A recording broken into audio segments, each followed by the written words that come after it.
Bonsoir à tous, bienvenue. Si vous nous rejoignez sur NCI, merci de suivre ce nouveau numéro de NCI 360, le magazine de la rédaction qui passe en revue l'actualité du moment. Ce soir, on s'intéresse une fois de plus à la santé de notre système éducatif. On essaiera de poursuivre le diagnostic du système ivoirien à la lumière du dernier rapport PASEC et faire des propositions concrètes pour améliorer nos performances. La semaine dernière, on a longuement commenté ce rapport PASEC qui apporte plusieurs critiques sur les systèmes éducatifs des pays de l'Afrique subsaharienne francophone. La Côte d'Ivoire y est citée. Ce soir, nous remettons le couvert avec la deuxième émission de la série consacrée à l'école ivoirienne, notre affaire à tous. Et pour en parler, ce soir, je reçois pour vous, chez vous, Monsieur Soro Mamadou, il est le secrétaire général de la centrale Humanisme. Monsieur Paul Yao Yao, il est inspecteur de l'enseignement primaire à la retraite. L'imam Mamadou Dosso, il est le directeur national des écoles confessionnelles islamiques ICRA.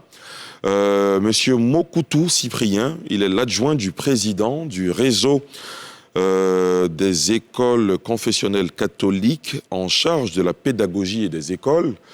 Monsieur Atabi Pakom, il est secrétaire général de la coalition des syndicats d'enseignants du primaire et du secondaire, par ailleurs président des syndicats du secteur public de Côte d'Ivoire. Enfin, Élisée Bolougbe, il est journaliste très sensible aux questions qui concernent l'éducation nationale.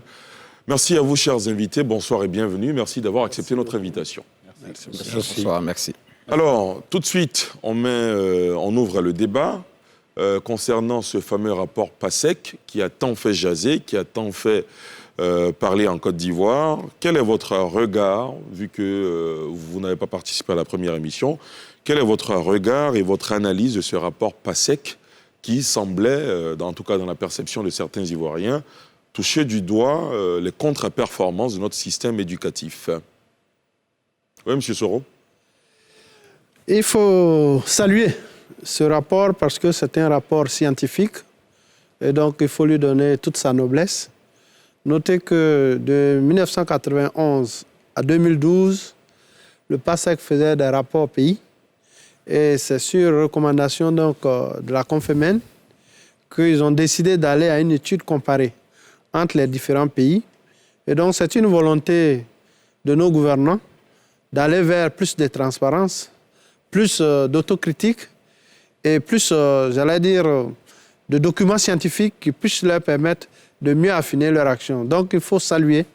Et surtout ceux qui l'ont rédigé, quand même, vous verrez que ce sont des universitaires, ce sont des professionnels des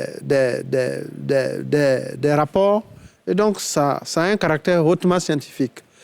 Ce que je pouvais, en revanche, dire, c'était que comme ils avaient l'habitude de faire des rapports pays, il était indiqué que les rapports pays sortent d'abord et ensuite le rapport qui devait donc comparer, faire l'étude comparée, l'évaluation comparée, sorte après. Puisque les rapports pays vont sortir en 2021, vous comprenez qu'on a un rapport d'évaluation comparée des pays, mais les rapports pays ne sont pas encore disponibles. Donc, c'est simplement ce que je peux faire observer.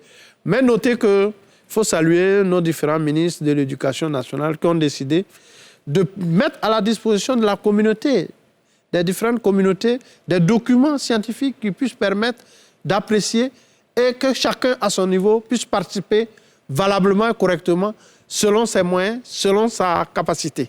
Et donc, en tout cas, merci de nous faire ce rappel sur la forme de ce rapport-là. Moi, je propose qu'on aille un peu plus dans le fond. Monsieur Pakom Atabi, vous qui êtes à la tête de plusieurs syndicats d'enseignants du primaire et du secondaire, comment vous avez accueilli ce rapport? Merci, déjà, cher ami. J'ai accueilli ce rapport avec un peu de regret.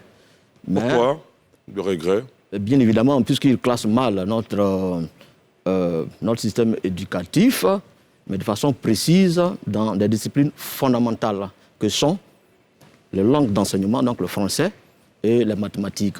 J'aurais souhaité que pour ces deux disciplines, le PASEC disent que nos élèves excellent. Voyez-vous, le PASEC 2019 dit que 59,5% des élèves du primaire sont en dessus du seuil de compétences en lecture et 42,1% sont en dessus du seuil de compétences en mathématiques. Bien évidemment, moi, en tant qu'enseignant, je ne peux pas me réjouir de ce taux élevé. Donc, voilà le sentiment de regret qui m'anime pour l'instant. Voilà. Je pense que ce sentiment est partagé par bon nombre de citoyens ivoiriens. Alors, vous dites des choses intéressantes. L'ensemble des Ivoiriens, de la mémoire collective, on s'est dit, ce rapport-là, il dénote le fait que tout le système est mauvais, alors que vous nous dites il concerne seulement quelques matières qui ont été évaluées. Quoique les résultats, les chiffres que vous avancez peuvent être alarmants. Monsieur Paul Yao. C'est pour cela que il est bon que vous ouvriez le débat de façon plus sérieuse que ce qu'on a vu sur les réseaux sociaux, les réactions des gens. Parce qu'ils se sont trompés de cible. Il ne s'agissait pas d'une analyse systémique de tout le système éducatif, mais de 2 disciplines. Mais ça laisse transparaître derrière, quand même, une évaluation de la qualité des apprentissages que nous avons dans nos écoles, laisse transparaître derrière la qualité de la formation initiale des enseignants, mais aussi de la formation continue. Et laisse aussi transparaître derrière la capacité du système à s'évaluer lui-même. Comment les inspecteurs font leur travail sur le terrain. Combien d'évaluations sont faites par rapport aux enseignants eux-mêmes pour qu'on voit réellement ce qui est fait dans les classes. Parce que ça aussi, ce sont des éléments importants. L'évaluation qui est faite par l'inspecteur, par les inspecteurs sur le terrain dans les écoles, permet de savoir qu'on avance, on recule, qu'on a des difficultés, que certaines compétences ne sont pas acquises. Mais la population n'a pas lu le rapport, on peut le dire. Beaucoup de gens n'ont pas lu le rapport. En tout cas, la plupart qui ont fait les commentaires les plus acerbes n'ont certainement pas lu. Ils n'ont pas lu, et donc forcément, ils sont allés dans tous les sens. Il faut recentrer. Maintenant, si on veut ouvrir le débat sur l'école, c'est autre chose. On va en parler, mais déjà, pour l'instant, on fait l'analyse. Si on veut travailler sur le rapport, ça aussi, c'est une autre dimension. Voilà. Très bien. Imam Mamadou Dosso, quelle analyse faites-vous de ce rapport? Alhamdulillah, wa salatu wa salam ala rasulillah wa ala alihi wa sahbihi tayyibin tahirin. Je pense très sincèrement que dans le domaine de l'école, une évaluation est à prendre comme une étape de ce métier. Je me plais à dire quelquefois aux gens que, vous voyez, la pédagogie, le système éducatif n'est pas comme le frein d'un vélo qu'on règle et puis qu'on essaie sur 50 mètres aussitôt après. Donc, mon analyse de l'évaluation est qu'il faut que nous accueillions d'abord cette évaluation qui mettra en exergue nos faiblesses, qui a mis en exergue nos faiblesses, et que nous puissions apporter des remédiations. C'est l'objectif d'une évaluation. C'est ce que nous faisons dans les classes tous les jours. Quand on dispense un cours, on évalue les enfants. Ceux qui sont moins performants, on les corrige et puis on avance. Le ministre Pierre Kipré disait qu'il n'y a pas de système éducatif parfait. Nous sommes à ce niveau. Notre système éducatif n'est pas parfait. Bien que ce ne soit pas tout le système qu'on ait évalué, mais quand même, le résultat de l'évaluation nous montre qu'il y a quelques insuffisances et qu'il faut régler. Il n'y a rien d'alarmant et c'est une démarche normale dans le système éducatif. Très bien. Monsieur Moukoutou Cyprien, votre analyse, vous, de ce rapport PASEC? Bon, merci. Le rapport nous fait savoir qu'à la fin du cycle, c'est l'une des conclusions, à la fin du cycle primaire, plus de la moitié des apprenants ne savent pas lire. Si on ne sait pas lire, on ne peut pas prendre ses leçons. Donc, en allant plus loin, il y aura un impact très négatif sur le cursus même de l'enfant, dans la poursuite de ses études. Qu'on ne s'étonne pas de voir beaucoup de décrochage dans notre système. Déjà, si au primaire, qui est véritablement la base, l'enfant ne sait pas lire... Quand vous dites décrochage, vous faites allusion à l'abandon de l'école? À l'abandon, parce qu'il ne peut pas poursuivre. Il n'arrive plus à suivre, il ne sait pas lire. Or, c'est la base. Il faut savoir lire et écrire. Écrire, ça se vient après. Donc, ce rapport-là est bienvenu. C'est vrai qu'en 2014, il y a eu un premier rapport et ce deuxième rapport nous interpelle davantage. Donc nous l'accueillons comme l'imam l'avait dit. Et puis maintenant, c'est à nous de le disséquer. Et puis éventuellement, en fonction des résultats, des conclusions, de voir quelles remédiations apporter pour que nous puissions revenir à des résultats beaucoup plus acceptables. Élisée Bologbe. Ok. Moi, je voudrais déjà saluer ce rapport, le rapport du PASEC. Comme je le disais en off, pour toute personne, franchement, qui a une vocation ou qui est intéressée par le système éducatif, ne devrait pas rester insensible devant un tel rapport. Parce que, pour ceux qui peut-être l'ignoraient, moi, je pense que l'éducation, c'est le cœur de la société.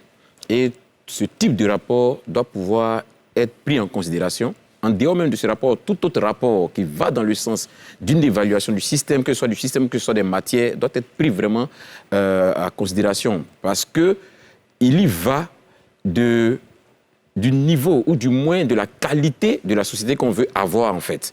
Donc, je salue déjà ce rapport, mais je voudrais que le débat, comme je le dis, aille beaucoup plus loin. Pour ce qui est de comment est-ce qu'on appréhende le rapport et autres, tout ça, je peux dire c'est superficiel. Le rapport, il est là. Qu'est-ce qu'on fait à la suite de ce rapport? Je pense que ça doit être la question fondamentale que tout un chacun devait se poser et situer certainement les responsabilités sur ce qui n'a pas marché et puis voir dans quelle mesure apporter des solutions et des remèdes pour que demain, ça puisse être meilleur. Je pense que vraiment, c'est ce qui doit être, pour moi, le sens même véritable du débat, en fait. Mais bien sûr, on va y arriver. L'idée déjà, c'était de permettre aux gens, aux autres de se prononcer sur ce rapport, parce qu'il est important d'expliquer dans quelles conditions a été élaboré ce rapport, qu'est-ce qu'il vise. Maintenant qu'on a planté le décor là-dessus, je veux prendre au mot M. Mokoutou Cyprien qui disait quelque chose d'essentiel. À la fin du primaire, la plupart des enfants, ou sinon la moitié, selon les chiffres qu'il avançait, ne savaient ni lire ni écrire. C'est le fondamental en matière d'éducation.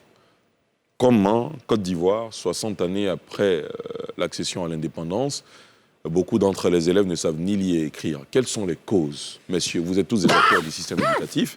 Ensemble, on va aborder ces causes-là. Pourquoi M. Paul Yao Yao, à l'époque du président Feu Félix Houphouët-Boigny, était très bien formé, a reçu une très bonne formation, a aujourd'hui un cadre valable et vaillant pour le pays. Et pourquoi aujourd'hui les enfants qui sortent du système ne sont pas bien formés? Quelles sont les raisons? Voilà la question que je vous pose. Je pense qu'il y en a plusieurs. Mais moi, je voudrais me focaliser sur la question de la formation des enseignants, en premier lieu. Deuxièmement, réfléchir aussi sur les méthodes. La pratique. Les méthodes de l'enseignement? Des méthodes d'enseignement. En ce qui concerne la formation initiale des enseignants, nous sommes partis d'un système où on recrutait, dans les années 80, des enseignants du primaire après le bac. Bac, 2 années de formation en CAFOP. Et puis, depuis une dizaine d'années, on est arrivé au niveau du BPC. Et on les forme encore en 2 années, plus une année pratique sur le terrain. La question se pose, est-ce que ces gens qui arrivent avec le BPC ont un potentiel fort pour pouvoir devenir des instituteurs après 2 années de formation en CAFOP? C'est une question que les syndicats posent aujourd'hui en disant qu'il faut retourner à un recrutement bac plus 1 ou bien bac tout simplement, au lieu de faire un recrutement avec le BPC. Donc ça, c'est une problématique qui est importante parce que ces élèves qui arrivent pour devenir instituteurs, quel BPC ils ont? Quel niveau ils ont? Quel niveau ils ont réellement? Quel BPC ils ont? Quelle crédibilité accorder à ce BPC-là aujourd'hui pour que ces jeunes gens-là, après 2 années de formation, puissent devenir des instituteurs? Mais le paradoxe est que la plupart de ces jeunes gens, quand ils sortent du CAFOP aussi, ils font un examen de titularisation sur le terrain, ils sont à 98 ou à 100% admis. Ça veut dire que les inspecteurs sur le terrain valident leur formation.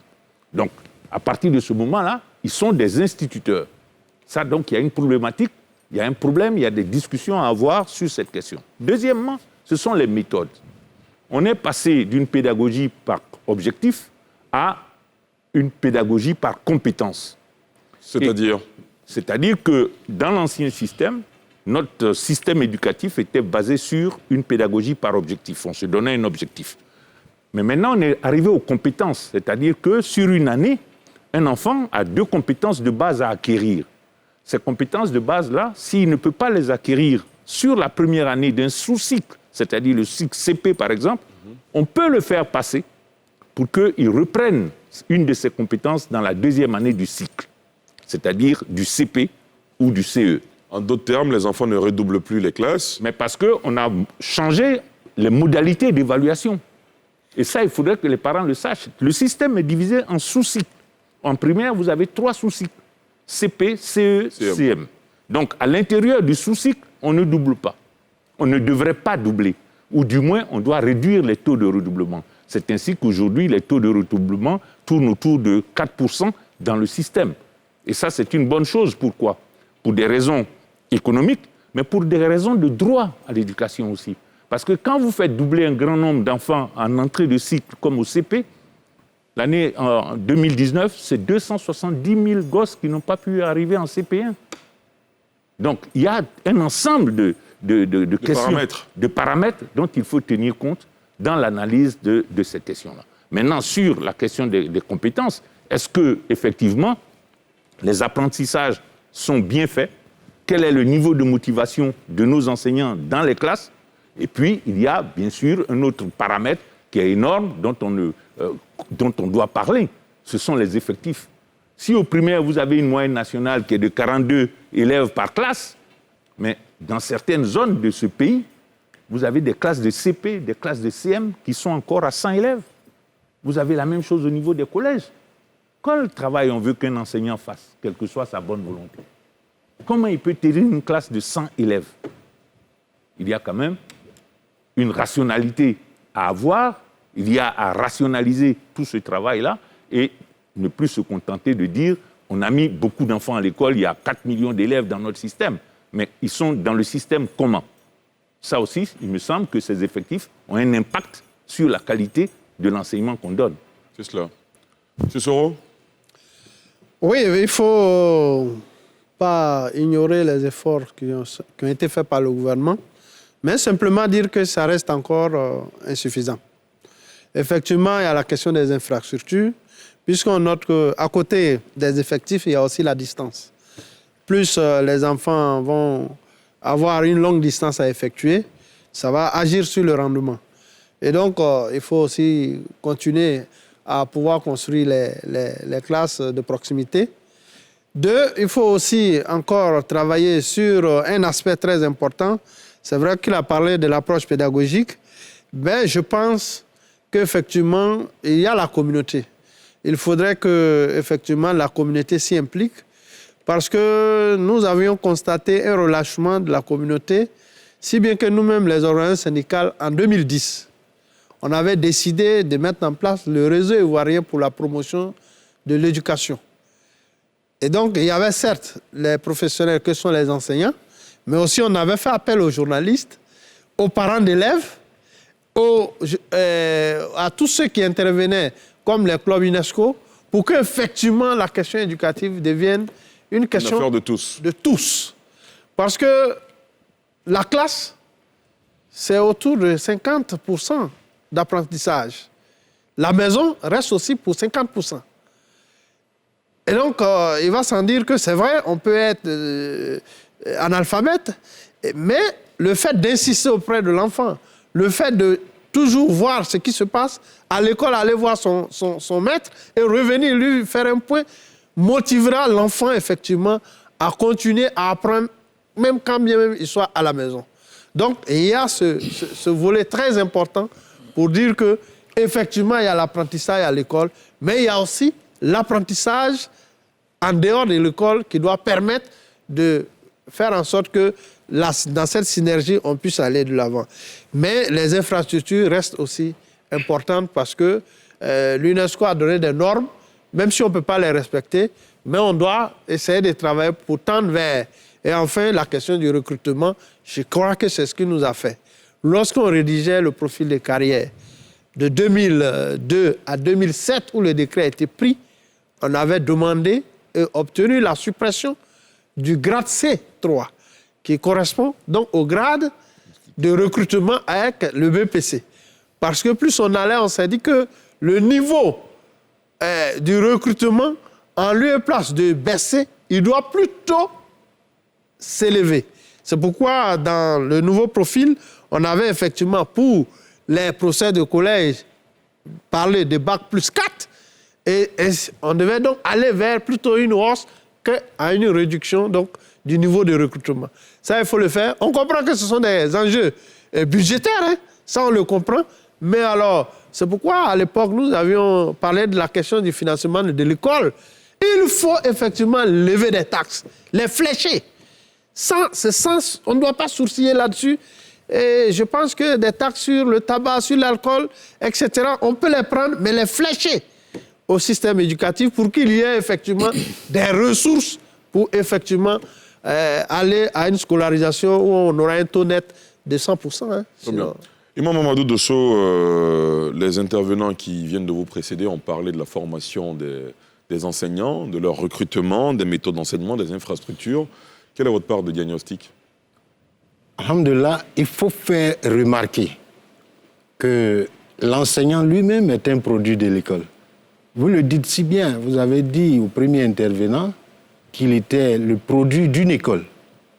Et lui, il est performant dans la société. Si il faut rechercher, je devais dire avant, les causes partout. Il y a, c'est vrai, le niveau des enseignants. Ces enseignants qui sont sortis de cette école dont nous parlons des insuffisances aujourd'hui. Donc, qu'ils soient... Je me plaisais à dire la semaine dernière que les enseignants d'aujourd'hui sont les élèves d'hier. Bon, voilà, c'est vraiment bien dit. D'une part, je pense que c'est plus une question de niveau, pas de diplôme. Ce sont des enseignants qui ont été formés à cette école dont nous parlons aujourd'hui des insuffisances.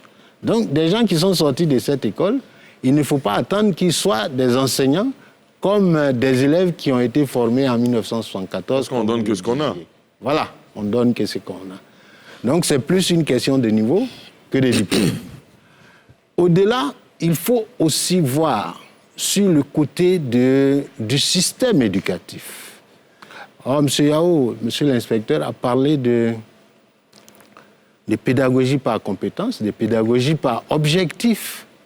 Mais nos enseignants qui sont dans les différentes écoles, quelle formation nous leur donnons? Par exemple, quand je prends le privé, ce sont des gens qui ont une autorisation d'enseigner, mais qu'ils obtiennent, par exemple, après un petit stage de quelques mois.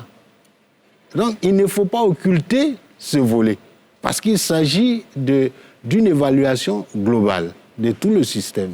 Même si aujourd'hui, les insuffisances se situent au niveau de ces deux disciplines dont on parle tantôt.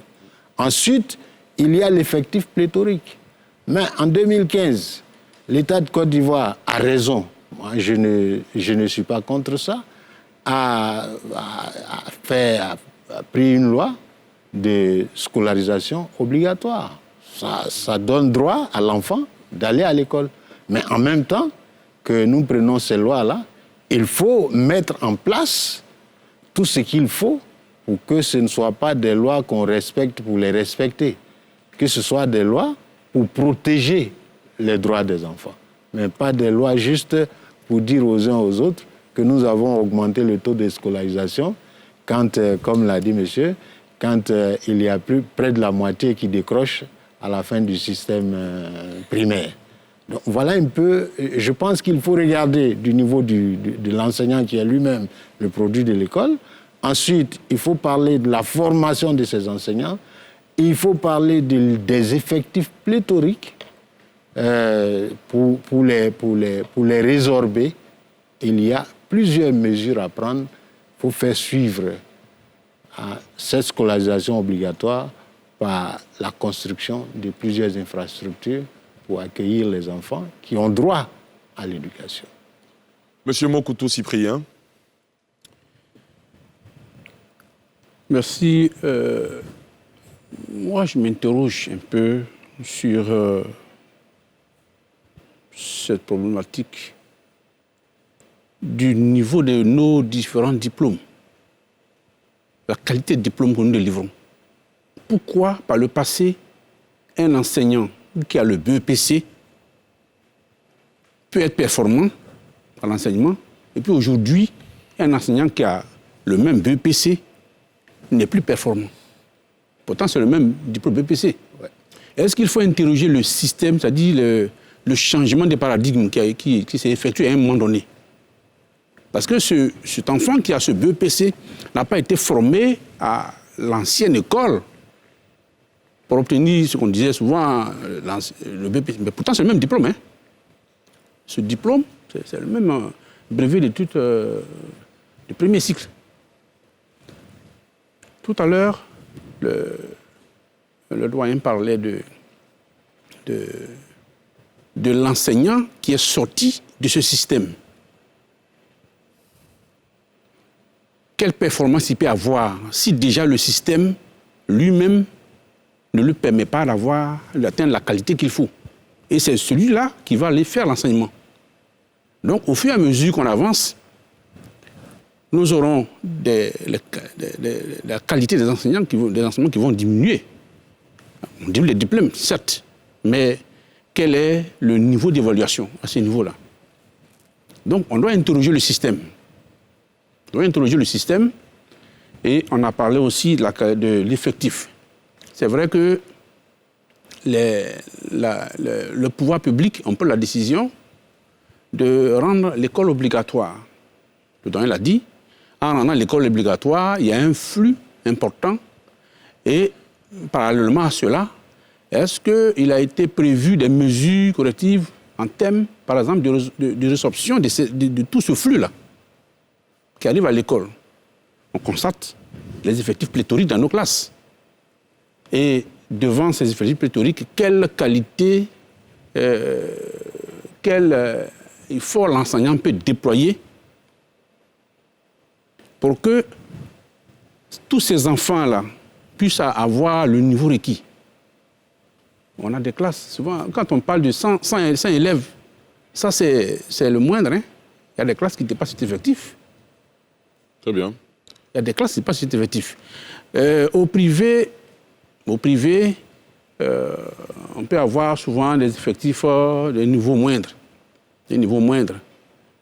Bon, je ne dis pas forcément que c'est meilleur qu'au public.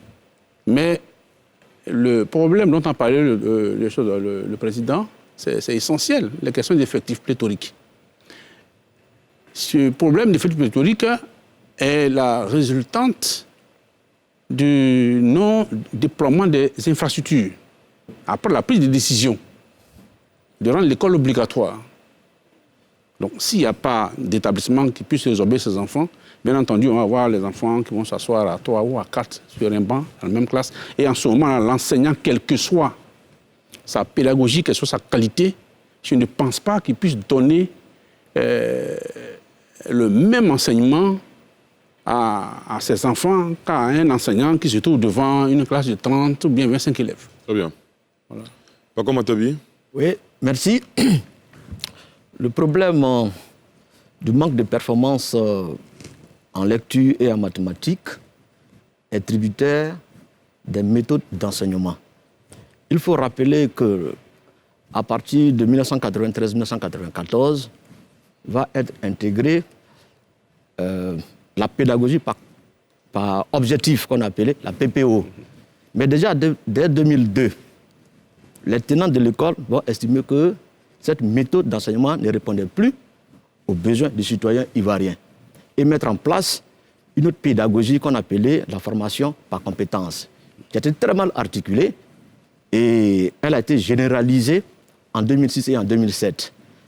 À partir de 2014, on va balayer cette méthode pédagogique pour adopter l'approche par compétences. Donc, vous voyez, la Côte d'Ivoire... Excusez-moi, mais en fait, on ne balaie pas.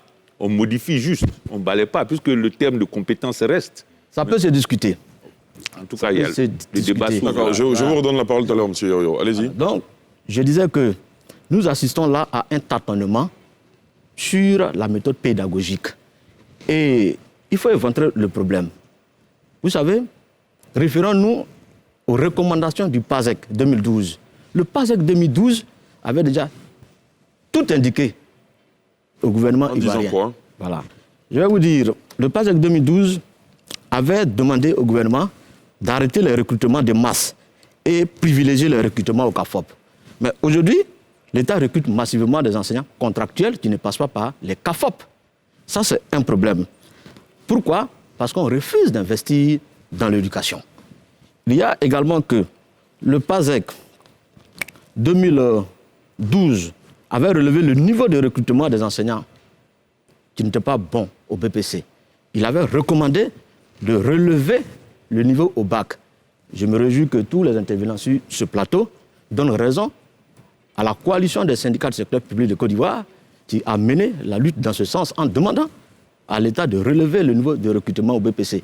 Et quand on menait ce combat, on nous traitait de manipulés par des hommes politiques de l'opposition. Est-ce que vous aussi, aujourd'hui, vos méthodes de revendication sont pas souvent, ne suscitent pas justement ce genre de commentaires? bon, vous voyez, quand l'autorité joue le pourrissement, mais la méthode de revendication ne peut qu'être que celle-là. C'est depuis 2012 que les recommandations ont été faites et n'ont pas été respectées. L'État a respecté cette recommandation en recrutant au bac de 2013 à 2015, puis est revenu au BPC par souci financier. Il faut investir dans l'école. Il faut investir dans l'école, c'est extrêmement important. Il y a également que le PASEC avait recommandé de pallier le problème d'insuffisance des enseignants, le nombre d'enseignants. Le nombre d'enseignants demeure insuffisant avec une acuité. Mais il faut dire que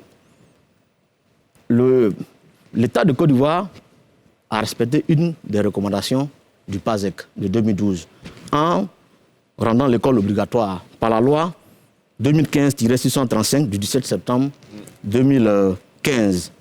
Mais les mesures d'accompagnement n'ont pas suivi. Nous sommes dans un pays où la moitié de la population est pauvre. En rendant l'école obligatoire, il fallait faire en sorte que dans le primaire, à tout le moins, cette école-là soit gratuite. Mais ce n'est pas le cas. Donc il y a un frein là. Il y a beaucoup de choses. Il y a également que le PASEC, même de 2019, recommande une amélioration de la condition salariale pour une plus grande motivation des enseignants. Je savais que vous allez y arriver. Oui, mais c'est important, il faut le dire. Absolument. Ce n'est pas le cas. Ce n'est pas le cas. Et quand les enseignants revendiquent de telles conditions de travail et de vie, ils sont réprimés. Donc voilà autant de difficultés. Ils sont réprimés, le mot est fort. Oui, mais ils sont réprimés, vous le savez très bien. Nos comptes ont été gelés, on a été emprisonnés, on a menacé d'être ratillés, etc., etc. Et le mot même est un euphémisme. Donc voilà les instructions du PASEC 2012 que l'État ivoirien devait mettre en œuvre, qui n'a pas mis en œuvre. Ce que nous observons aujourd'hui est bien la résultante de tout ça. Donc c'est ce que je voudrais véritablement dire. D'accord. Élisée? Ok, moi, merci beaucoup. J'ai entendu tout ce que les uns et les autres ont dit. Je suis tellement à l'aise parce que de tous, pratiquement, ils sont tous du système éducatif. C'est moi qui suis en dehors. Quand bien même je note que tout citoyen est quand même un éducateur. Je suis surcroît un journaliste. En plus. Donc, je suis vraiment intéressé par tout ce que j'ai entendu. Mais je pense qu'on est dans une forme de polissement actuellement. Il faut qu'on soit direct et qu'on se dise la vérité. La situation de l'école et de la responsabilité est de la responsabilité de tous. Et c'est une responsabilité partagée. Il ne faut pas qu'on se voile la face. L'école aujourd'hui, ce que nous sommes en train de constater, c'est la résultante d'une situation qui a débuté depuis 3 décennies. Depuis les années 90, avec les grèves intempestives des étudiants, et quand on a commencé les grèves intempestives des étudiants et autres, c'est là que l'école a commencé à déringoler. On est arrivé à 2000 avec les crises militaro-politiques qui sont venues s'ajouter. L'école est redevenue encore plus bas, jusqu'à ce qu'on arrive aujourd'hui à ce que nous sommes en train de constater. Ce n'est pas quelque chose qui est né subitement ou bien qui est tombé comme un cheveu sous la soupe. Non, pas du tout. Tout a été mis en œuvre pour qu'on se retrouve dans une telle situation.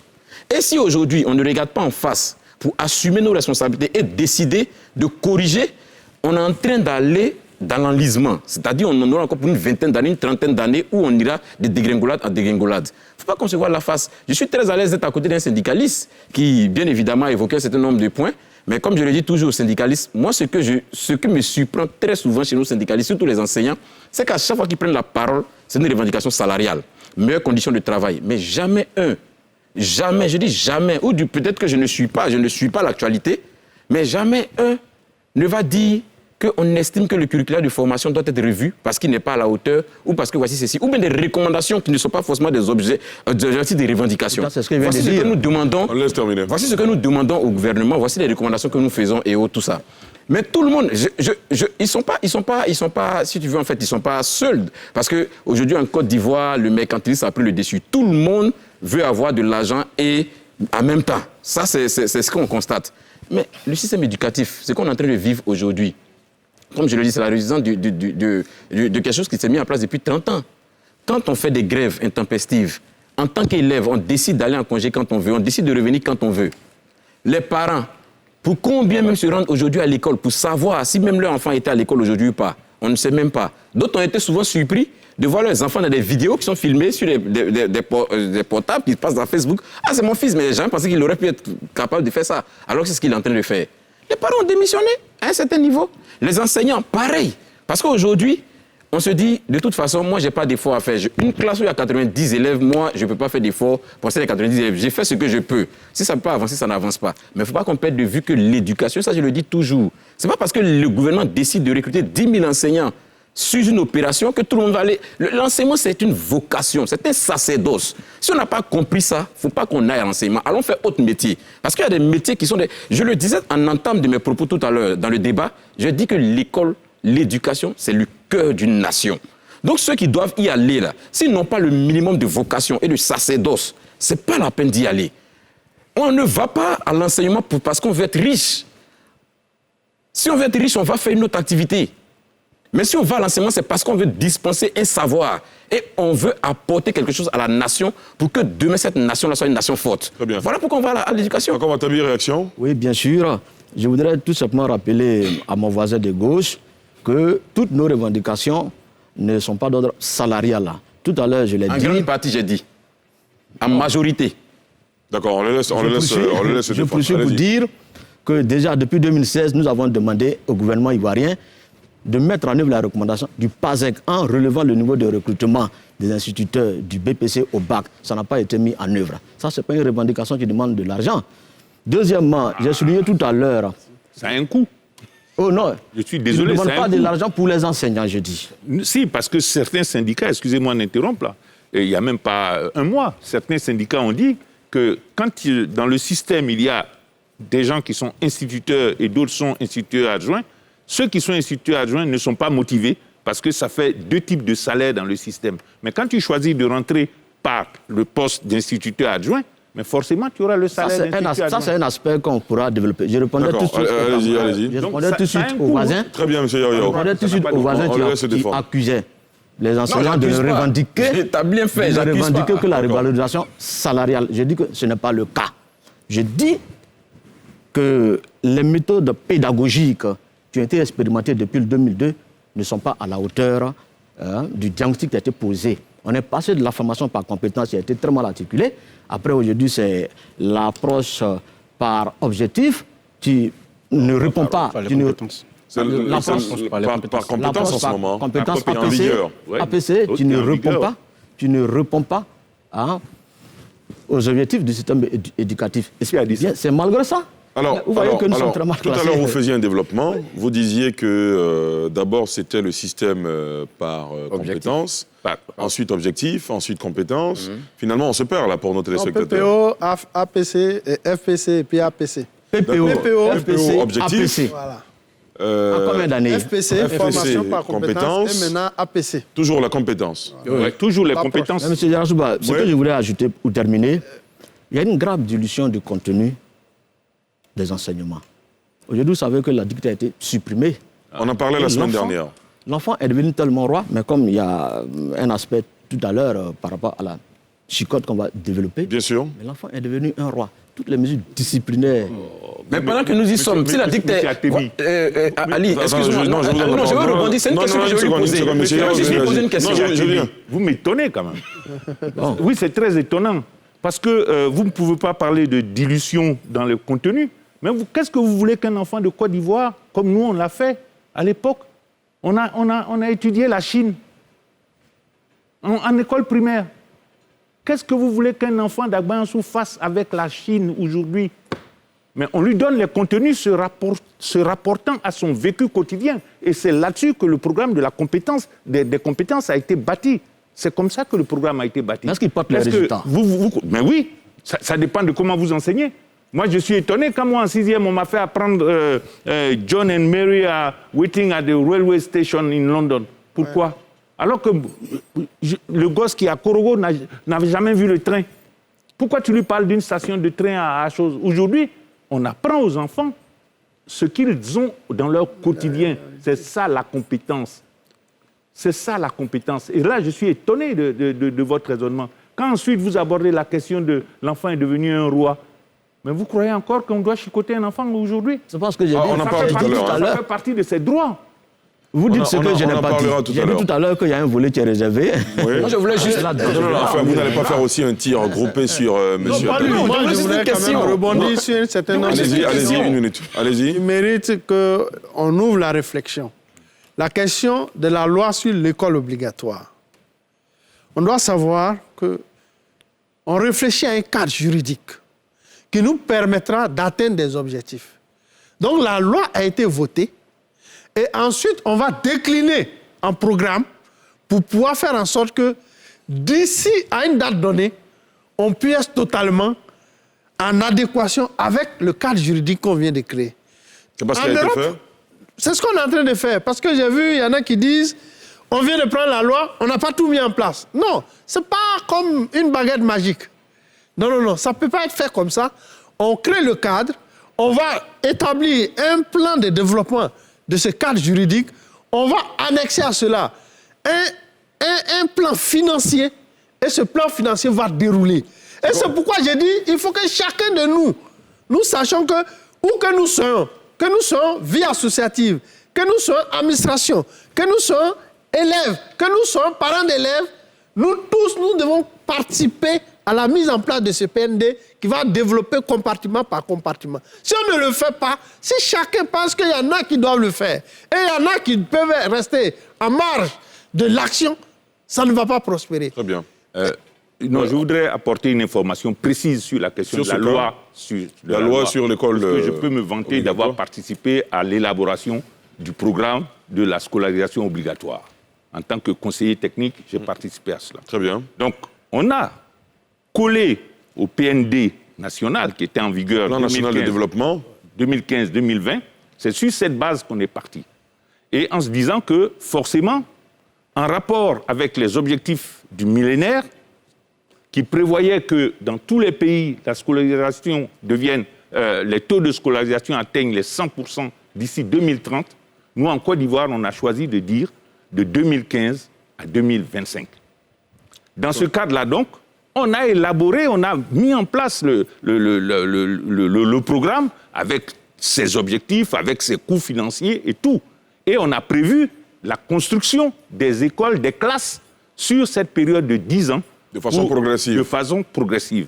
En partant dès le départ, bon, ça a été une mauvaise appréciation en disant qu'il fallait faire 30 000 classes par an, mais on est venu à plus de réalisme en disant on va faire, si on peut, 5 000 classes par an jusqu'en 2025. Ces 5 000 classes, on arrive à les faire déjà? On les a faites sur les 3 dernières années, parce que de 2015 à 2017, il y a eu quelques balbutiements, il a fallu trouver les financements, parce que ce n'est pas facile, parce que ce n'était pas inscrit forcément au budget. C'est à partir de 2017 que ça commençait à s'inscrire et avec l'appui de partenaires. Quand M. Atebi, encore une fois, dit qu'il faut financer l'école, moi j'ai bien envie de lui demander quelle est la part de l'école dans le budget de l'État. S'il peut donner un chiffre. Je peux vous dire que sur les 30 premières années, sur la question de financement, sur les 30 premières années de notre indépendance ici, le budget de l'éducation représentait à peu près 40% du budget national. À partir de 1990, la baisse a commencé à se faire sentir jusqu'en 2002. À partir de ce moment-là, on est descendu jusqu'à 5%. C'est la lutte, le lobbying des organisations internationales, du PNUD, qui ont permis de rehausser ce budget-là pour qu'aujourd'hui on soit autour de 20%. Mais les 20% que ça représente, à l'intérieur, il y a 80% pour les charges de fonctionnement du ministère, c'est-à-dire salaire, allocation et autres. Donc, en termes d'investissement, C'est 20% à peine. il ne reste plus que 20% en termes d'investissement. Mais tout le reste, c'est des salaires, même s'ils ne sont pas élevés. Mais quand vous avez 70 000 enseignants au primaire, il faut bien les payer. Quand vous en avez 50 000 au secondaire, il faut bien les payer. Et la lutte que les syndicats ont menée, ont permis de changer les indices, donc d'avoir quand même une petite hausse des salaires, de valorisation, sans compter le rappel des arriérés. Et tout ça, il a fallu le payer jusqu'en 2020. Donc il y a beaucoup de débats là-dessus. Lui, il va revenir, s'il veut, sur Oui, bien sûr, sur la question du financement, M. Soron, vous Oui, voulez sur la réagir. question du financement, moi, d'entrée de jeu, j'avais fait une proposition. Il ne s'agit pas ici vraiment d'inclure ce forcément dans le budget national, mais c'est de faire un projet spécifique dédié à l'école. Vous savez, en Chine, si la Chine nous a dépassés, en 1960, on avait les mêmes niveaux. Mais la Chine a décidé, de façon souveraine, d'engager un programme de développement pour l'école. Parce que la Chine était convaincue, elle était convaincue qu'en développant l'école, elle pourra développer la technologie qui amorce le développement de tout pays. Et donc, ils s'y sont engagés. C'est pourquoi ici, je parle de taxes fléchées. Il ne faudrait pas que ça aille dans la caisse unique de l'État. On dit que cette taxe sur le tabac est destinée pour l'investissement au niveau de l'école. Cette taxe fixée sur l'alcool est destinée pour l'investissement au niveau de l'école. Cette taxe sur temps, vous verrez que c'est vrai qu'on va aller doucement, mais au bout de 10 ans, ça représentera quelque chose. Voilà comment moi je perçois. La deuxième chose que je vais dire, c'est vrai qu'on peut effectivement jeter la balle les uns aux autres, mais chacun doit accepter de faire l'autocritique. Et j'invite aussi le journaliste à faire l'autocritique. Je sais pourquoi je le dis. Au niveau de la vie politique, certains organes participent à discréditer le système. Certains participent à amener les enfants à avoir des comportements non propices à l'éducation. Ce n'est pas le cas de l'NCI, en tout cas. Vous voyez, nous avons invité les journalistes à intégrer la plateforme du réseau ivoirien de la promotion de l'EPT. Toutes nos invitations aux 17 organes, il y a eu à l'époque un seul organe. Vous parlez de quelle année là? 2010. On est en 2021. Voilà. En tout cas, si vous invitez le réseau est encore, toujours là. c'est sûr qu'NCI sera là-bas. D'accord. Donc on va inviter encore parce qu'il faut qu'on se mobilise autour de la question de l'école. Nous, on en est très sensibles, en tout cas. Sur différents sujets, je voudrais dire que la question du déficit est une question aussi qui pourrait amener, je ne justifie pas. Le gouvernement a fait ses recrutements, même si on n'est pas d'accord. Je vous ai dit, c'est nous qui avons obtenu la suppression du grade C3. Parce qu'effectivement, avec le profil, il fallait relever le niveau. Et dire que c'est pourquoi il faut vraiment qu'on pense à un financement propre, dédié au système. C'est vrai, on peut trouver pourquoi on va faire, mais c'est la base de notre développement. C'est la base qui... Parce que sans la technologie, on ne pourra pas faire notre économie pour la faire passer à l'économie industrielle et la faire passer à l'économie de services. C'est bien entendu. Au stade où les autres pays sont. Je reviens à vous tout de suite, ce sera après cette petite pause.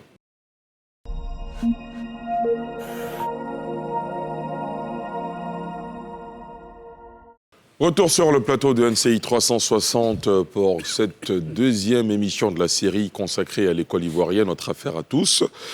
Et tout à l'heure, avec nos invités, on parlait un peu, enfin on a évoqué plusieurs sujets, notamment la question de la formation des enseignants, des infrastructures, les méthodes d'enseignement.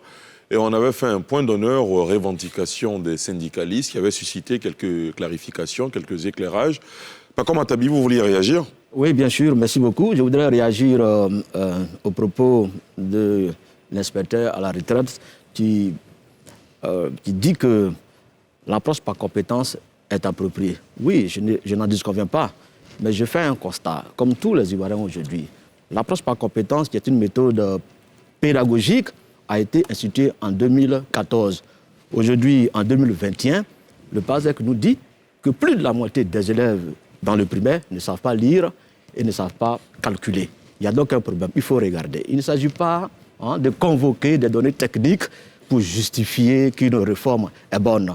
Quel est l'impact de la réforme? Quelle est votre proposition, vous? Vous, si vous étiez décideur aujourd'hui, quelle proposition feriez-vous? Quelle approche proposeriez-vous pour un système éducatif performant? Je suis à l'aise à répondre à cette question, d'autant plus que je suis un praticien. Il faut écouter tout le monde. Vous savez, l'inspection générale de l'éducation nationale ne met pas à la table de réflexion toutes les entités qui participent à l'éducation nationale. Il faut écouter tout le monde. Les gens ont des propositions. Il faut leur donner la possibilité de s'exprimer. C'est important. Deuxièmement, il y a que le camarade Soro a dit que le plan de financement de la loi sur l'obligation de l'école viendra après. OK, ce sera une bonne chose. Après, c'est dans la structuration qu'on fait. Quand vous avez déterminé les stratégies, vous mettez le plan de financement dans le document. Pour l'instant, ce que nous constatons... Il semblait dire que c'était progressif, en tout cas, c'était ça. Oui. Tu prends la loi dans le temps. Mais après, tu dois rechercher les financements. Ce sera progressif et c'est une très bonne chose. Mais il y a un constat... Il y a pas recherche de financement. Il y a un constat qui est indéniable aujourd'hui. Malgré tout ça, les classes continuent d'être surchargées et ça pose un problème d'efficacité de l'enseignement. Il faut le souligner. Et enfin... Là-dessus, je pense que vous êtes tous d'accord. Hein. Ouais. Tout le monde a d'accord, Matabi, je pense que tout le monde est d'accord là-dessus sur les effectifs. Hein. D'accord, si nous sommes d'accord, tant mieux. Très bien. Élisée Boloube, vous aviez une question tout à l'heure pour Paco Matabi, ou ça va? Oui, en fait, j'ai voulu rebondir, en fait, parce que je pense qu'il a suffisamment donné de l'eau à mon moulin. Donc, j'ai voulu saisir l'occasion. Quand il disait, par exemple, que la dictée a été supprimée au niveau du primaire. On ne fait plus de dictée. Alors que nous tous, nous savons l'impact de la dictée, d'abord dans l'enrichissement du vocabulaire de l'apprenant, et dans la suite même, le respect des règles grammaticales et autres, tout ça, on a supprimé. Mais ça, moi, de mémoire, peut-être je ne veux pas avoir la science infuse pour dire que je suis toute l'actualité, mais de mémoire, je n'ai pas vu une réaction du personnel enseignant sur la question, pour essayer de rencontrer les autorités administratives pour leur demander la réinsertion de la dictée, qui pour moi est éminemment capitale. On a l'avantage de les avoir sur le plateau, on va leur poser la question. Voilà, on a l'avantage de les avoir sur le plateau, on pourra leur poser la question. Donc, peut-être, comme je l'ai dit, je n'ai pas la science infuse, je ne peux pas dire que ça n'a pas été fait, mais je n'ai pas vu. Il y a Solo Mamadou qui est chaud bouillant, qui veut réagir. Non, je veux que... Non, ce n'est pas pour répondre, je laisserai la réponse à... Mais c'est surtout pour vous interpeller, vous. Dites-nous. Vous savez, c'est pourquoi j'ai dit qu'il faut qu'on réfléchisse avec la possibilité de faire nous-mêmes notre autocritique.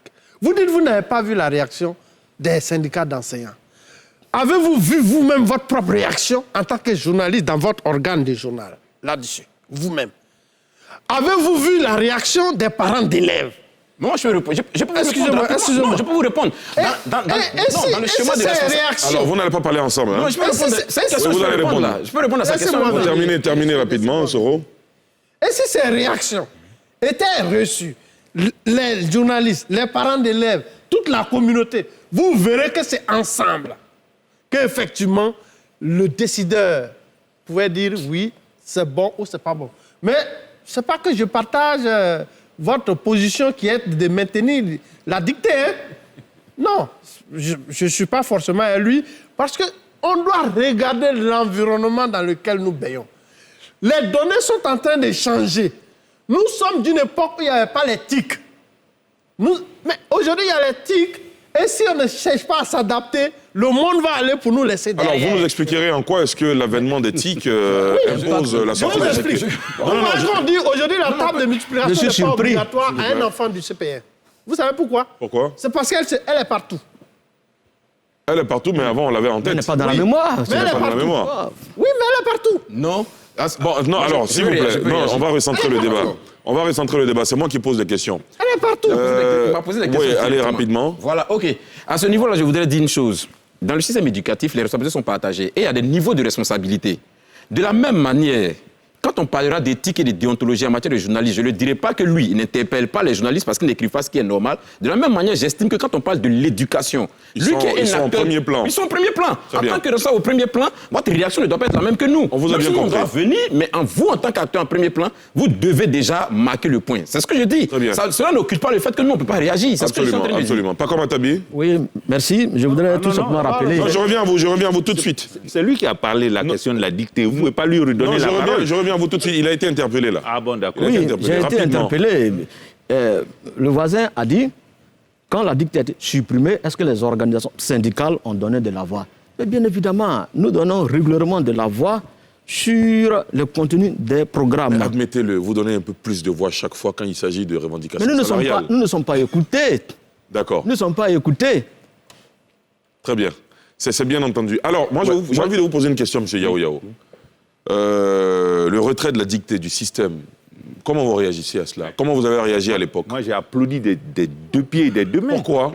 Tout simplement parce que moi, j'aime bien citer ça. Hein. Quand je passe l'entrée en 6e, c'était en 1966, dictée, feu de brousse. Et le texte commence comme ça, 50 hideux charognards, je m'en souviens, parce que ça traumatisait la moitié de notre classe. La prononciation du maître, on n'avait jamais fait un vocabulaire hideux. On ne savait même pas qu'est-ce que ça signifiait. Certains ont écrit I2. Aujourd'hui, la formation par compétence, justement, corrige ces aspects-là. Comment? Tout simplement en disant, on évalue un enfant sur ce qu'il sait. On lui donne donc des devoirs qui sont similaires à ceux qu'il a étudiés. Ça, c'est la première des choses. Ce n'était pas le cas avant? Non. Puisque le gars, il me sort un texte comme ça, 50 I2 charognards. Mais I2, là, ça signifiait quoi?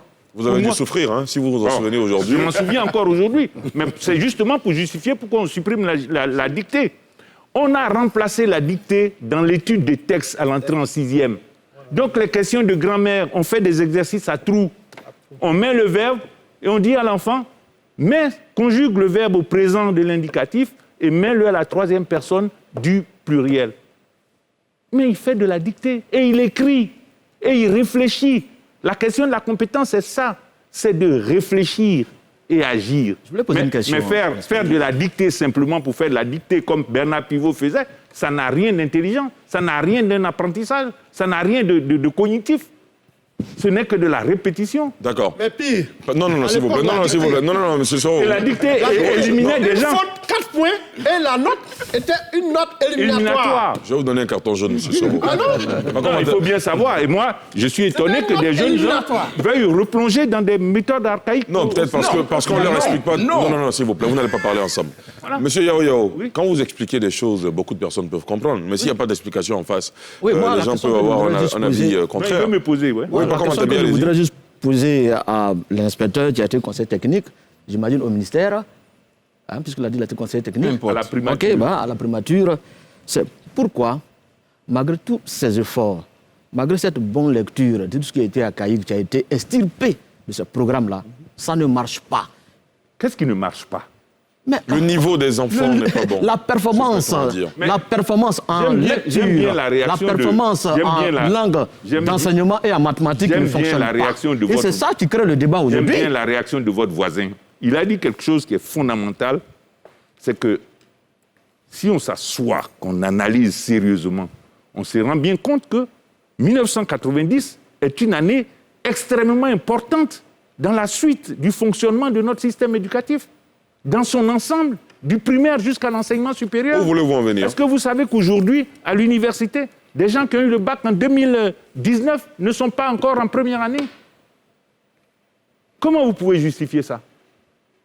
Quand des gens ne finissent pas leur année scolaire correctement, quand pendant des années, des gens ont demandé un parapluie atomique, acceptant de doubler en licence, de passer 10 ans là, aujourd'hui des étudiants ont 28 ans, ils ont 30 ans, vous trouvez ça normal? Mais c'est imputable à qui, tout ça? Mais l'État a une obligation de mettre les gens à l'école. Mais chacun de nous a une responsabilité vis-à-vis de son enfant. Très bien. L'obligation de l'État, c'est la loi de l'école obligatoire, c'est les infrastructures, c'est recruter les enseignants, garantir la qualité de l'enseignement et faire de l'école un cadre sain et protecteur. La transition est bien trouvée. Mais les enseignants n'ont pas respecté ça. Les élèves n'ont pas respecté le cadre protecteur.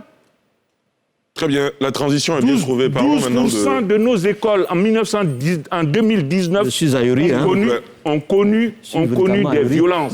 D'accord. 12% de nos écoles primaires. Je suis obligé de vous arrêter, M. Yao Yao. Imam Dosso, Oui. parlons maintenant de la responsabilité des parents. D'accord. Je voudrais vraiment remercier la hauteur du niveau du débat. Et puis, avant de parler de la responsabilité des parents, dire que dans l'évolution de notre système éducatif, je ne partage pas l'idée que la dictée soit aussi mauvaise que ça, parce que nous sommes des produits de cette discipline-là aussi. Donc, peut-être qu'il y a mieux que ça aujourd'hui pour nos enfants. Donc, il faut vraiment faire la part des choses. Deuxièmement, pour la responsabilité des parents, je voudrais dire que c'est dommage qu'en Côte d'Ivoire, l'école ne soit pas suffisamment ouverte, c'est la faute des parents. Ne soit pas suffisamment ouverte parce que les parents ne l'ont pas ouverte. C'est-à-dire? Sur le milieu. Un intervenant l'a dit tantôt. Il est rare de voir des parents qui connaissent l'enseignant de leur enfant, la classe même, le local où se trouve l'enfant. C'est rare. Du coup, le parent même contribue à fermer l'école sur le milieu. Pour le parent, envoyer l'enfant à l'école, c'est se dégager de toutes ses responsabilités de parents. Ça, c'est la responsabilité entière des parents. Mais je voudrais dire toujours qu'il y a une cause qui ne semble pas être abordée et que malheureusement, il aurait fallu qu'il ne faut pas occulter. Une école en Côte d'Ivoire qui ouvre, par exemple, pour le cas de l'école primaire, qui ouvre 4 jours sur 7, avec toutes les insuffisances qu'on connaît, moi je pense que peut-être qu'on aurait pu augmenter le quantum horaire, je le dis sous le contrôle de ceux qui sont vraiment outillés en la matière. Parce qu'après une évaluation de l'UNESCO, on a vu que l'État de Côte d'Ivoire avait augmenté le quantum horaire en ouvrant l'école les mercredis matins. Et ça va susciter beaucoup de débats. Beaucoup de débats au niveau des enseignants. Donc, je dois dire que c'est un volet qu'il faut exploiter et qui n'est pas exploité. En plus donc de la démission des parents, de la majorité des parents, il faut en tout cas regarder du côté des responsables de l'éducation nationale pour voir une école qui ouvre 4 jours sur 7 en Côte d'Ivoire. Je pense que vraiment avec les professionnels, les spécialistes en la matière, il faut voir dans quelle mesure on peut exploiter ce volet-là pour améliorer le niveau des enfants. Mokoto Cyprien, vous partagez cet avis? Et j'aimerais vous entendre aussi sur la question de la responsabilité des parents, dans le cadre de votre expérience personnelle. Bien, je pense que c'est une question fondamentale, la question de la responsabilité des parents. Aujourd'hui, le constat que l'on fait, c'est ce que le président l'a dit. Il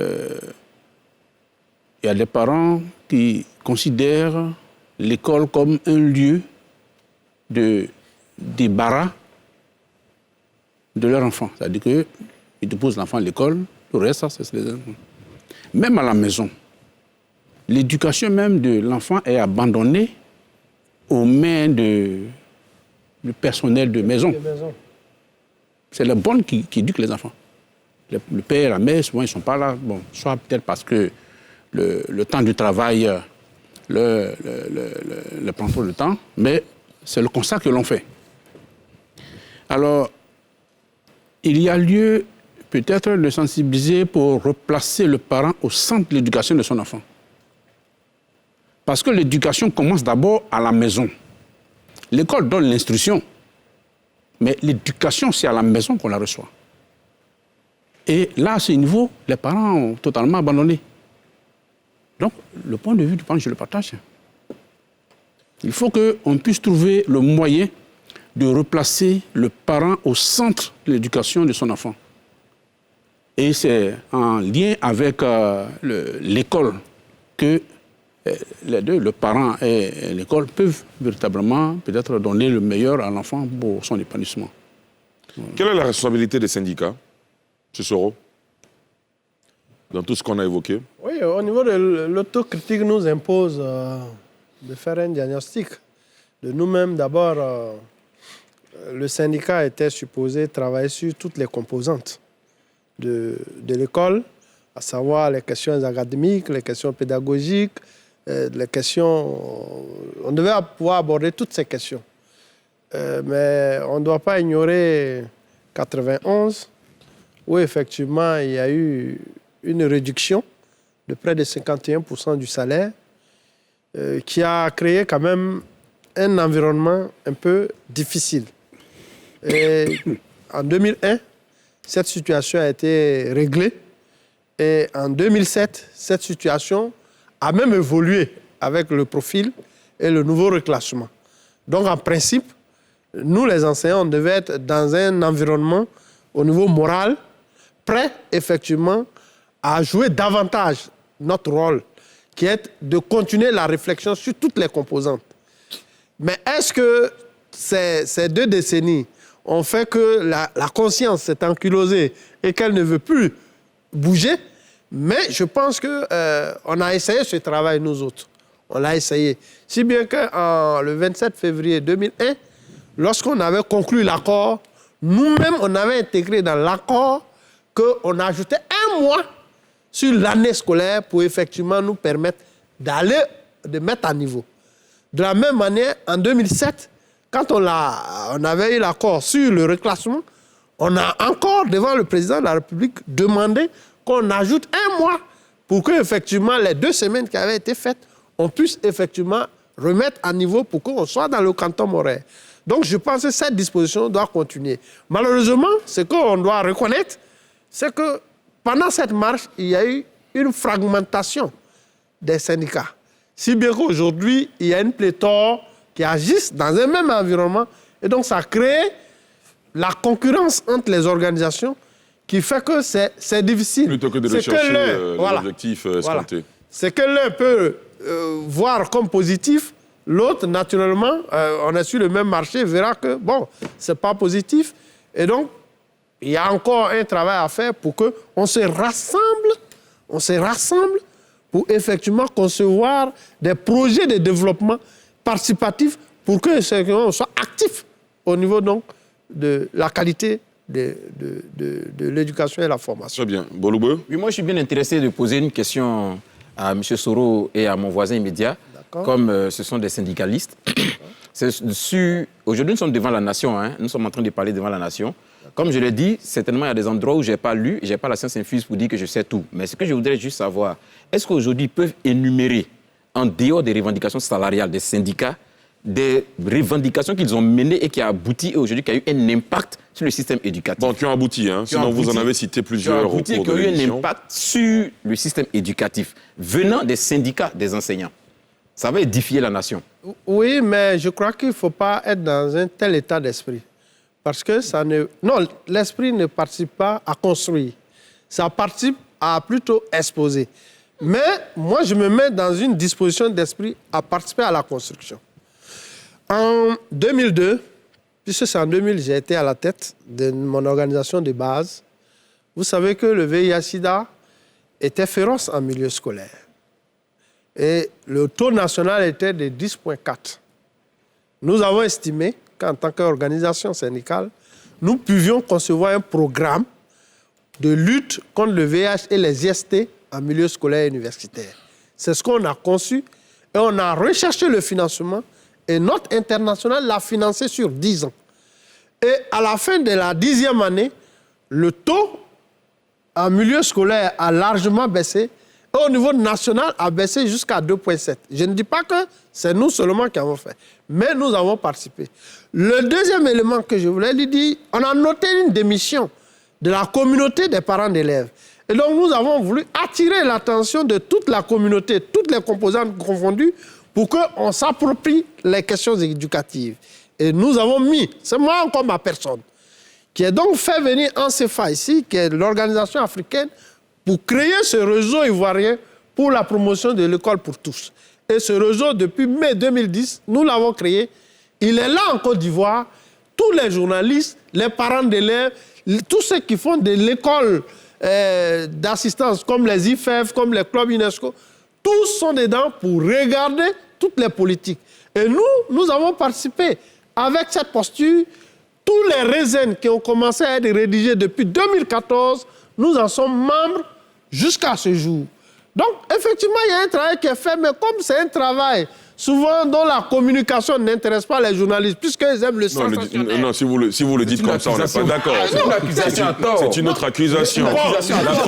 La preuve, on vous a invité pour parler de l'école. Donc, je retire et je m'en excuse. Mais c'est pas, il a une posture. Sinon, il y a un travail qui est fait. Et je vous l'ai dit, chaque année, à l'époque, le directeur de la pédagogie, l'inspecteur Villard, venait à chaque rentrée scolaire à notre Assemblée générale pour animer une question de la pédagogie et nous laisser les brochures qu'on distribuait. Ce travail est fait, mais vous savez, c'est pourquoi j'ai dit, avec la fragmentation, ça donne beaucoup de choses. Est-ce que la politique n'est pas passée par là? Mais c'est tout ça. Est-ce qu'il n'y a pas de mouvement adossé à la politique, enfin, aux partis politiques et tout le reste qui... Bon, on va chercher, mais je ne suis pas sûr que vous trouverez la preuve. Ah, très bien. Est-ce que vous voulez rechercher? Je voudrais juste le rassurer. Je reviens à vous, M. Boloubou. Non, s'il vous plaît. Atabi. Non, s'il vous plaît. Non, M. Soro, je suis obligé de vous arrêter. J'allais lui parler des manuels. Si on a l'occasion. M. Atabi, allez-y. Relativement à la préoccupation de mon voisin de gauche, je voudrais ajouter à ce qu'a dit le secrétaire général Soro que la lutte pour le profil de carrière a été menée. Mais avant d'être menée, a été pensée par les organisations.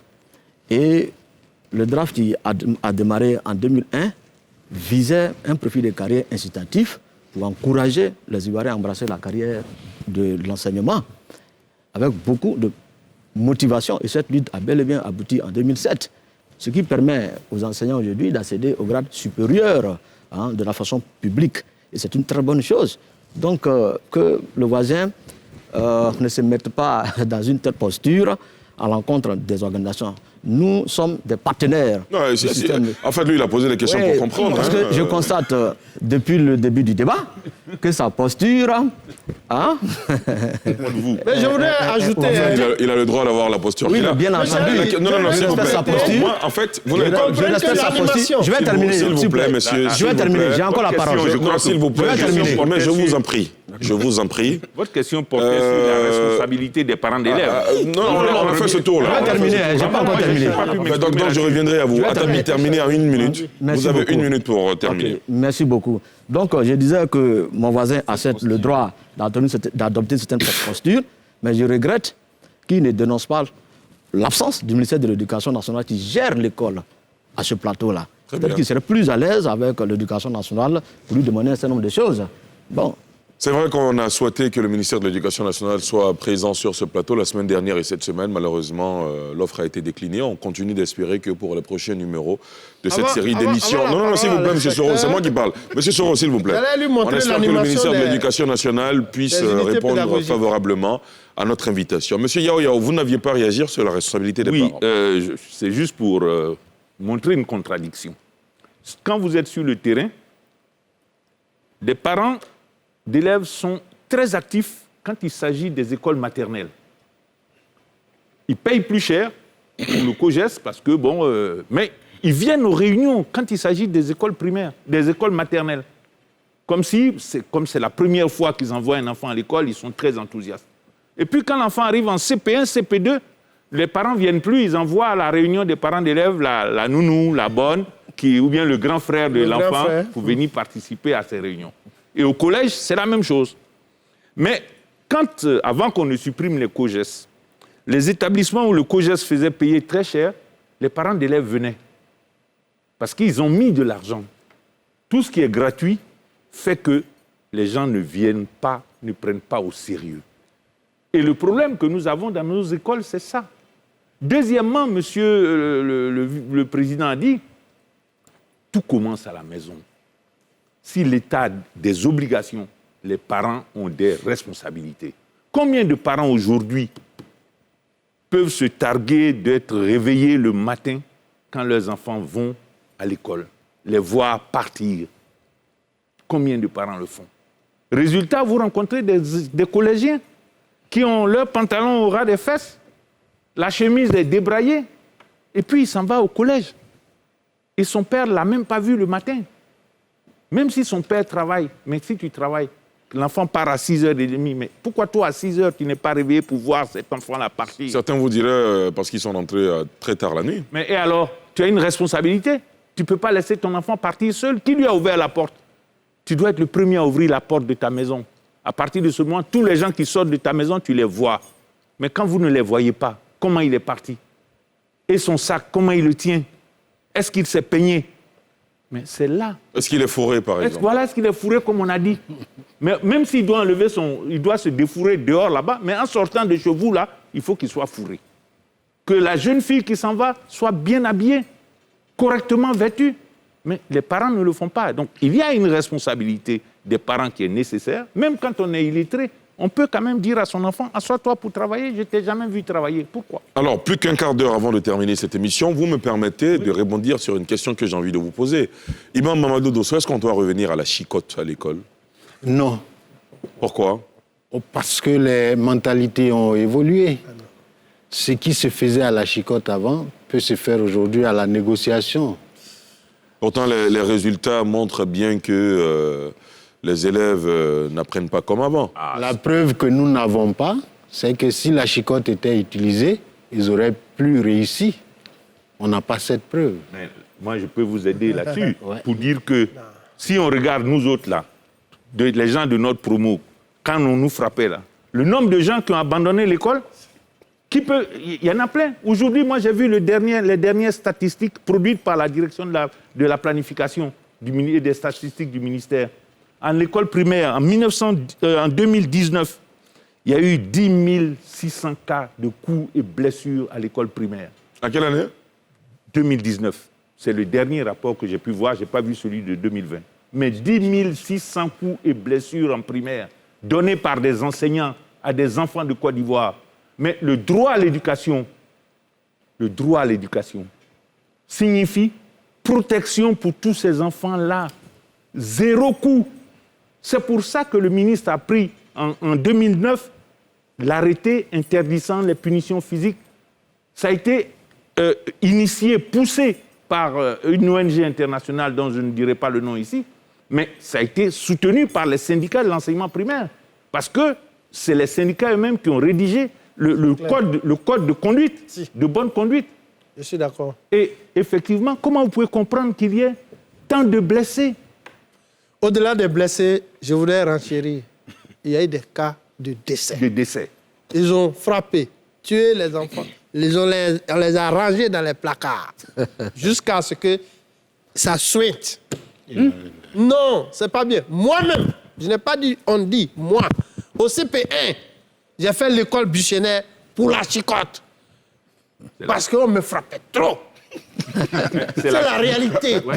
Mais c'est la question que je voulais poser. Ce sont poser. des questions qu'il ne faut pas encourager.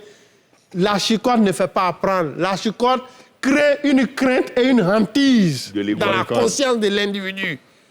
Très bien. Non. Si on vous pose la question à vous-même... L'école doit être un lieu de fête où l'enfant va avec une gaieté pour aller apprendre auprès du Diarra-Souba, Sacré-Cœur. si je vous demandais à vous-même, quel est le souvenir que vous avez de l'école primaire de votre enfant? Je préfère ne pas en parler. Voilà. Parce que ça va vous rester reste dans la tête. Ah oui, c'est des violences, c'est inutile. Les violences-là ne permettent pas d'apprendre. L'apprentissage se fait par des méthodes alternatives. Tout simplement, comme l'imam disait, on négocie, on associe l'enfant à son apprentissage, on le questionne, il vous interroge, il interroge lui-même la discipline. En ce moment, il est motivé. Donc le problème de la contre-performance, ce n'est pas le retrait de la chicotte. M. Mogoussou. Oui, je pense que les prédécesseurs l'ont déjà dit. La chicotte relève de la violence. La violence physique, ça, nous le savons. à l'encontre de l'enfant et de sa dignité même. Aujourd'hui, avec l'évolution, les mentalités ont évolué. Il y a eu des arrêtés pour prendre des décisions. C'était une très bonne décision de supprimer la chicotte à l'école. Parce que, comme le dit, lui, il dit, il préfère ne pas en parler. Nous avons tous vécu des cas dans nos différentes écoles, etc. Mais il faut dire aussi que ces décisions ont aussi encouragé d'autres aspects, c'est-à-dire une très grande liberté de l'enfant qui fait que maintenant il se croit le roi, le maître absolu. Tout à l'heure, l'autre l'avait touché, au point même souvent même de porter main à son formateur ou à son éducateur. Ça, on voit des cas de ce genre. Mais cette question, je ne sais pas si c'est vraiment la question qui a été à l'origine, surtout de la loi sur la protection de l'enfant à l'école. Est-ce cette loi qui donne aujourd'hui le sentiment qu'il y a une démobilisation du personnel enseignant par crainte de représailles judiciaires qui se contente simplement d'enseigner, peu importe si l'enfant a compris ou n'a pas compris, ce n'est pas son problème, il avance. Bon, ça nécessite qu'on y réfléchisse. Oui, mais sauf que cet arrêté découle de conventions auxquelles la Côte d'Ivoire a adhéré. Je parle de la CDE, la Convention des Nations Unies pour les droits de l'enfant, qui a été ratifiée par l'État de Côte d'Ivoire, comme la KDBE, la Charte africaine de droits et de bien-être de l'enfant, qui a été ratifiée par la Côte d'Ivoire.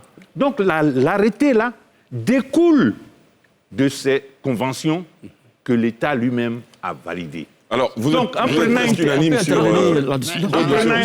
un tel arrêté, l'État ne fait que se conformer aux conventions auxquelles il adhère. D'accord. Mais dans la déontologie de l'enseignant, c'est indiscutable. Il recourt à la chicotte lorsqu'il y a une crise d'autorité à son niveau. Il n'arrive pas à imposer son autorité autrement que par le châtiment corporel. Il n'arrive pas à convaincre. D'accord. Voilà, c'est tout. Pas comment t'habilles? Oui, merci. Mais pourquoi il ne frappe pas les gens au collège? Parce que le collégien est plus fort.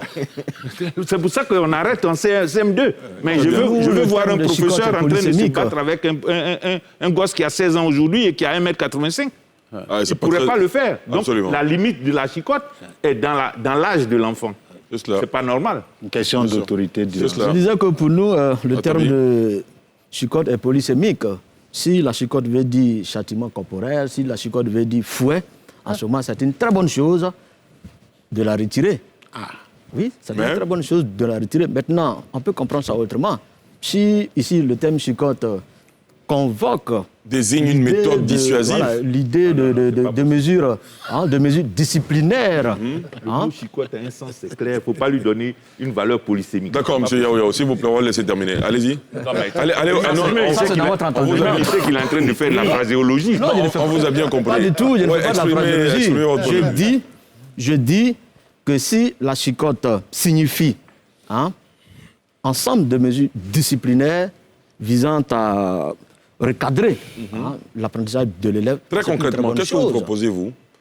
Qu'on chicote, mais pas à un certain niveau? Non, je n'ai pas encore dit qu'on chicote. J'ai dit, si la chicote signifie châtiment corporel, c'est une très bonne chose de l'avoir retiré. D'accord. Il ne faut pas chicoter l'enfant aujourd'hui. Mais qu'est-ce qu'il faut faire, par contre?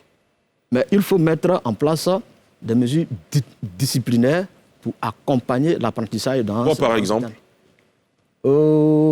Par exemple, quand aujourd'hui un élève bastonne un enseignant... Parce que pour la petite histoire, nous, quand on allait à l'école, on nous faisait, à défaut de la chicotte, il y avait pis au mur, on pompait, on s'attrape les oreilles, on pompe pendant 1 heure de temps. Bon, ça même, ce n'est pas... Vous voulez dire? Non, enfin, ça, c'est pas du sport. Je ne partage même pas cette punition. Oui, d'accord, allez-y. Je ne partage pas cette méthode-là. Je donne un exemple qui défrait la chronique aujourd'hui. Il y a des règlements intérieurs dans tous les établissements. Oui, mais ces règlements intérieurs-là, je vais vous donner un exemple. Quand un élève bastonne un enseignant et que ce dernier l'a traduit en conseil de discipline et le conseil de discipline est complaisant le lendemain, il retourne en classe. Complaisant? Bien entendu. Mais qui est dans le conseil de discipline? Ce sont les enseignants. Il y a des enseignants au conseil de discipline. Comment ils peuvent être complaisants? C'est un processus complexe. Vous verrez aujourd'hui, oui, je l'ai dit, puisque je J'ai été praticien. prof de lycée. Donc je sais comment fonctionne un conseil de discipline. Vous verrez un chef d'établissement soulever des droits de l'enfant, menacer même le professeur qui a été victime de bastonnade. Comment ça se Qui le menace? L'enfant? Non, le chef Ou, d'établissement. Ah, le chef d'établissement, d'accord. Le chef d'établissement, pour lui dire que s'il pousse trop le bouchon loin, lui-même pourra avoir Mais des comment problèmes. ça se fait même qu'un élève peut bastonner un prof? Comment ça Mais se c'est passe? infirmière, vous ne Je peux l'observez même pas aujourd'hui? comprendre. Non, je ne sais pas. Moi, je ne peux pas comprendre. Ah ben, Parce que vous n'avez pas c'est en d'autorité. cela. Non. Aujourd'hui, Oui. avec l'environnement qu'il y a, je pense qu'on n'est pas pour qu'il y ait la chicotte à l'école, mais aussi ne pas admettre qu'il peut arriver que des élèves bastonnent des enseignants.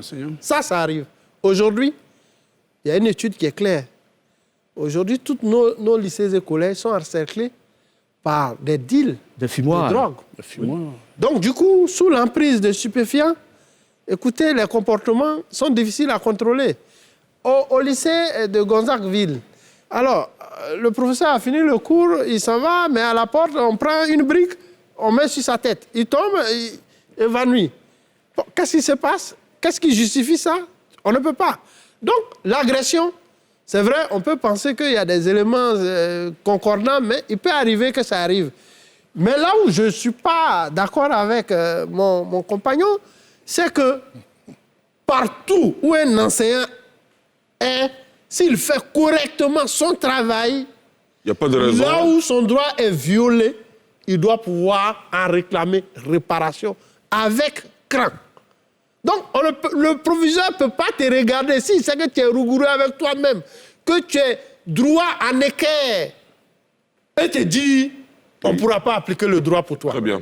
Non. Puis, il y a des valeurs morales aussi. J'ai pas terminé, Si hein. le prof J'ai pas terminé, mais ne montre pas ces valeurs morales-là, il se retrouve confronté à des jeunes gens. Quand vous dites ça, que le prof ne doit pas avoir autant d'affinité avec les élèves, mais comme c'est souvent le cas. Aujourd'hui, on a vu pas des bon. enseignants s'asseoir avec leurs élèves dans un maquis. Ça, Comment c'est est-ce pas bon. possible? On Je dis, vous en a bien dehors de la compris, pas chicotte, comme à Tabi, allez-y. Je dis qu'en dehors de la chicotte, en tant que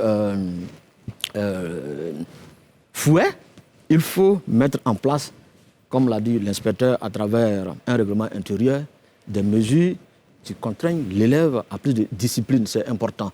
Je voulais chuter pour dire que, pour revenir sur la question de la responsabilité des associations et des parents d'élèves, surtout, j'ai entendu des choses qui m'ont fait penser à un débat sur notre planète. Quand on dit que les parents, la responsabilité des parents est engagée est beaucoup plus engagée. Dans l'encadrement des enfants. Non. Dans les résultats scolaires. Je suis bien d'accord, puisque l'environnement familial impacte positivement ou négativement les résultats scolaires. Mais on sait tous aussi que nous qui avons étudié au village, on n'avait pas l'appui de nos parents. Il y avait la conscience. Il y avait la conscience et le système éducatif était tellement rigoureux qu'on avait l'envie d'étudier. Mais aujourd'hui, le système éducatif lui-même, les responsables du système éducatif eux-mêmes ont tendance à rejeter la responsabilité de l'échec sur les parents. Et je dis non. Je dis non.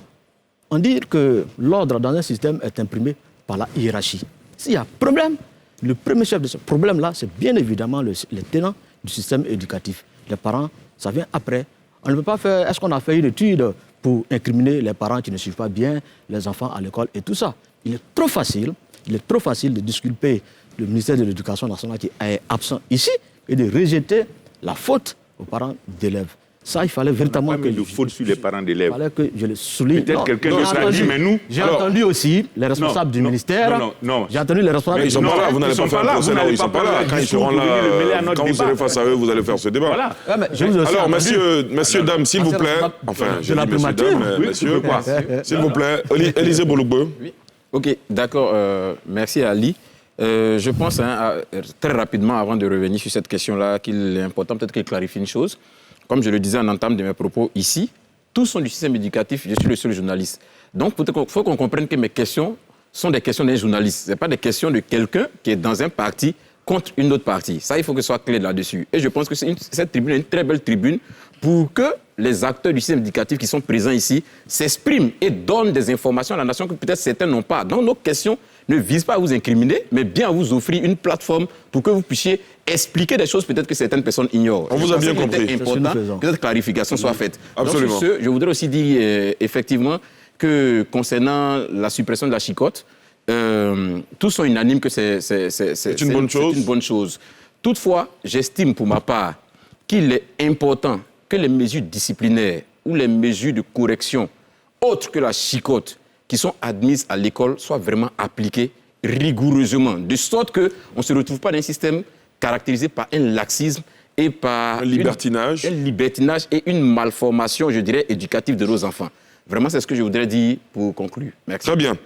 Soro Mamadou, M. Paul Yao Yao, Imam Mamadou Dosso, M. Mokoutou Cyprien, Atabi Pakom, Élisée Bologbe, merci d'avoir pris part à ce débat sur l'école ivoirienne, notre affaire à tous. Nous sommes au terme des 90 minutes qui nous étaient imparties, ça passe vite. On aura peut-être l'occasion de faire un acte 3, parce que cette émission était l'acte 2 de ce thème-là. On espère en tout cas avoir passé sur ce plateau tous les acteurs de l'école, parce que l'idée derrière, c'est de poser un diagnostic exhaustif, en tout cas se rapprocher d'un diagnostic exhaustif, le mieux qu'on puisse faire, et puis trouver des solutions pour que notre école aille de mieux en mieux les années à venir. Merci à vous. Merci aussi à vous, chers téléspectateurs et internautes, de nous avoir suivis. C'est la fin de ce numéro de NCI 360. La grève, Rendez-vous par exemple. dimanche prochain. Merci beaucoup.